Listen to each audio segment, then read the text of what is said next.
Assalamualaikum warahmatullahi wabarakatuh. Apa kabar anak-anak ustazah yang soleh dan soleha? Semoga limpahan rahmat dan hidayah selalu menyertai kita semua. Bagi teman-teman kita yang kurang sehat, semoga Allah segera memberi kesembuhan. Anak-anak ustazah yang soleh dan soleha, hari ini kita akan belajar tema 4, berbagai jenis pekerjaan, subtema 3, pekerjaan orang tuaku, pembelajaran 4, 5, dan 6. Mari kita awali dengan membaca basmalah. Bismillahirrahmanirrahim. Tujuan pembelajaran kita kali ini adalah yang pertama, kita mampu mengidentifikasi cerita yang dibaca dengan terperinci, mampu menilai komentar tentang pesan moral berdasarkan pendapat pribadi dengan terperinci, mampu menghubungkan sikap tokoh dengan pengamalan sila ketiga Pancasila dengan benar, mampu menyebutkan berbagai kegiatan ekonomi dan pekerjaan yang terkait di lingkungan sekitar dengan tepat, serta mampu menjelaskan cara melakukan apresiasi terhadap gambar dengan percaya diri. Sudah siap anak-anak ustazah? Kita lanjut ya. Dalam Al-Quran, surah At-Taubah, Allah pernah berkata yang artinya, "Dan katakanlah, bekerjalah kamu, maka Allah dan Rasul-Nya serta orang-orang mukmin akan melihat pekerjaanmu itu. Dan kamu akan dikembalikan kepada Allah yang mengetahui akan yang gaib dan yang nyata. Lalu diberitakannya kepada kamu apa yang telah kamu lakukan." Nah, surah ini mengatakan bahwa kita harus bekerja. Setiap manusia harus bekerja untuk memenuhi kebutuhan sehari-hari. Baiklah, anak-anak ustazah yang saleh dan saleha, hari ini kita belajar menyampaikan isi dongeng dengan menggunakan peta pikiran. Masih ingat ya tentang peta pikiran? Oke. Banyak cara untuk menyampaikan unsur-unsur suatu dongeng. Salah satunya dengan menggunakan peta pikiran.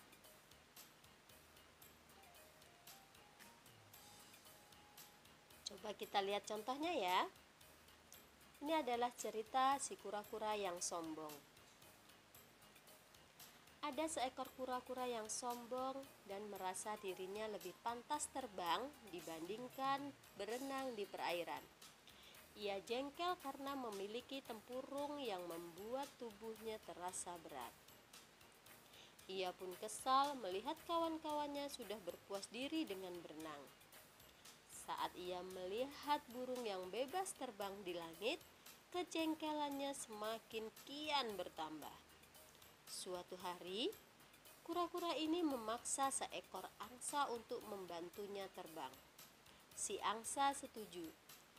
Ia mengusulkan agar si kura-kura berpegangan tangan atau si kura-kura berpegangan pada sebatang kayu yang akan diangkatnya. Karena tangan kura-kura agak lemah, ia menggunakan mulutnya yang lebih kuat. Ia pun akhirnya bisa terbang dan merasa bangga. Melihat teman-temannya yang tengah berenang, ia ingin menyombongkan diri. Ia lupa bahwa mulutnya harus terus dipakai untuk menggigit kayu. Ia pun terjatuh dengan keras. Beruntung, ia selamat berkat tempurung yang pernah dibencinya.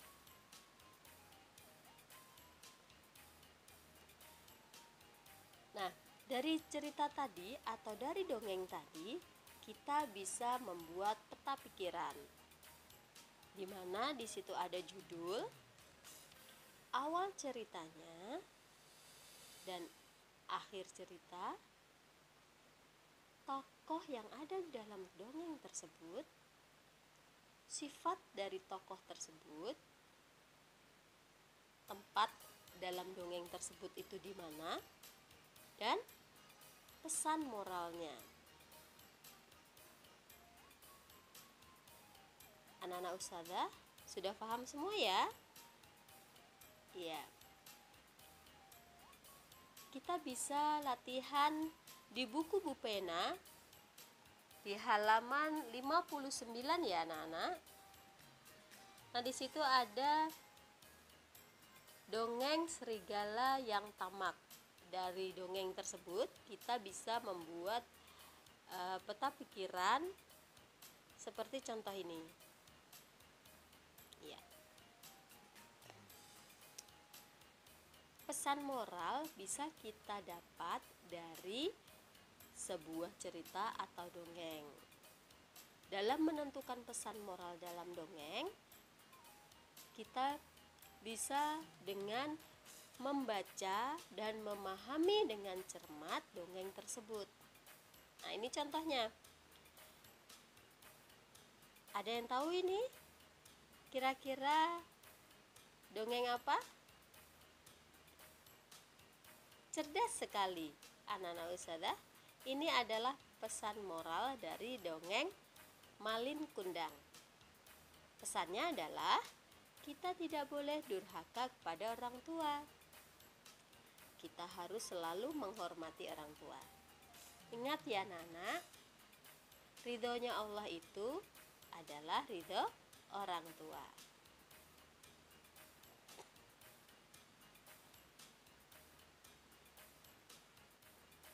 Dalam kehidupan sehari-hari, manusia harus mempunyai moral yang sesuai dengan pengamalan Pancasila dan agama. Nah, contoh pengamalan sila ketiga Pancasila dalam kehidupan sehari-hari di lingkungan keluarga, contohnya saling menyayangi, menghormati, dan bekerja sama dengan anggota keluarga. Tidak memaksakan kehendak kepada anggota keluarga yang lain dan mendengarkan nasihat ayah dan bunda di rumah. Ustazah ingatkan lagi untuk selalu patuh kepada orang tua, karena ridhonya Allah adalah ridho dari orang tua. Itu di lingkungan keluarga. Sekarang kita belajar di lingkungan sekolah. Bagaimana moral kita di lingkungan sekolah? Ini yang harus kita miliki. Mau berteman dengan semua siswa tanpa membedakan suku, ras, atau agama. Menghormati guru, teman, dan warga sekolah. Serta menghargai pendapat teman saat berdiskusi. Selain di sekolah, kita juga harus mempunyai sikap moral yang kita terapkan di lingkungan masyarakat. Contohnya, peduli terhadap masyarakat sekitar. Ikut serta dalam menjaga keamanan lingkungan sekitar, serta ikut serta dalam kerja bakti membersihkan lingkungan sekitar. Nah, akhir-akhir ini di negara kita banyak saudara-saudara kita yang tertimpa musibah. Ada yang banjiran, tanah longsor, gempa. Nah, kita sebagai manusia harus peduli terhadap saudara-saudara kita yang tertimpa musibah. Bagaimana caranya? Caranya yang pertama adalah berdoa, semoga Allah segera memulihkan keadaan mereka kembali. Yang kedua, yaitu dengan membantu mereka melalui bantuan fisik, uang, dan lain sebagainya. Baik anak-anak ustazah yang saleh dan salehah, kita lanjutkan ya. Membedakan sikap baik dan tidak baik.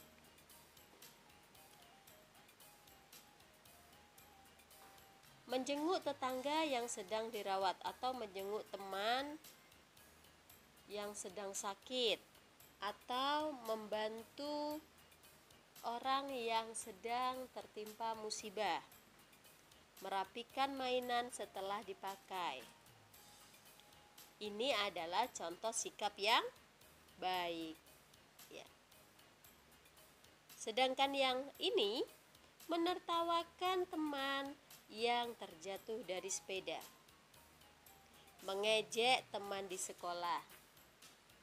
Ayo, ada yang pernah mengejek teman di sekolah enggak? Alhamdulillah, anak-anak ustazah tidak ada yang seperti itu ya. Ini adalah contoh sikap yang tidak baik. Oleh karena itu, mari kita mencontoh sikap-sikap yang baik saja ya.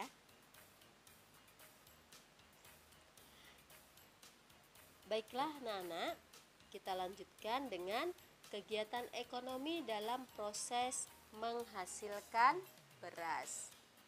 Ya. Pertama-tama,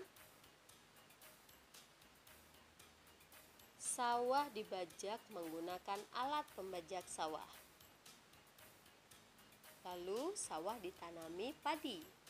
Kemudian padi dipanen oleh petani.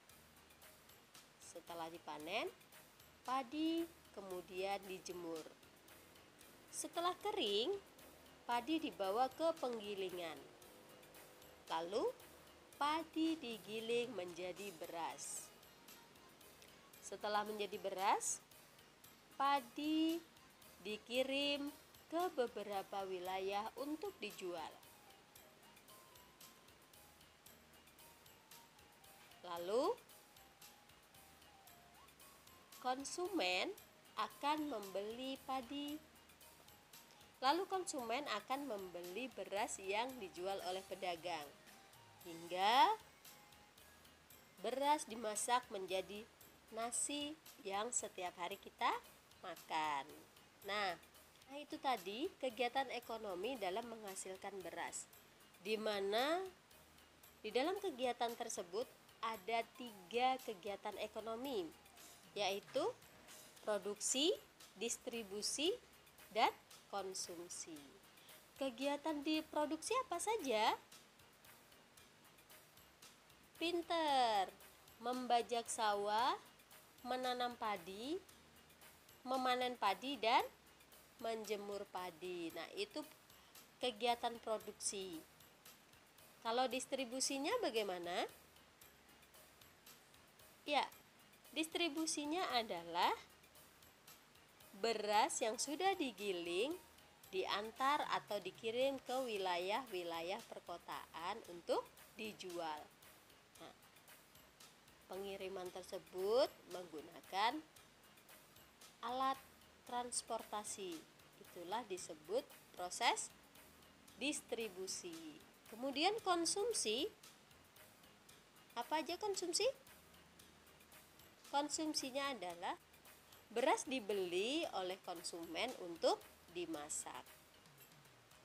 Oke ya anak-anak, sudah paham ya? Anak-anak ustazah yang saleh dan salehah pasti semuanya bisa menggambar ya. Iya, dalam sebuah gambar kita bisa menilai gambar tersebut. Itu disebut apresiasi terhadap gambar objek benda. Kita dapat memberikan apresiasi dalam hal kerapian dan detail gambar. Contoh seperti ini. Nah, apresiasinya apa? Menurutku gambarnya sangat detail dan terlihat hidup. Kita bisa mengapresiasi gambar orang lain.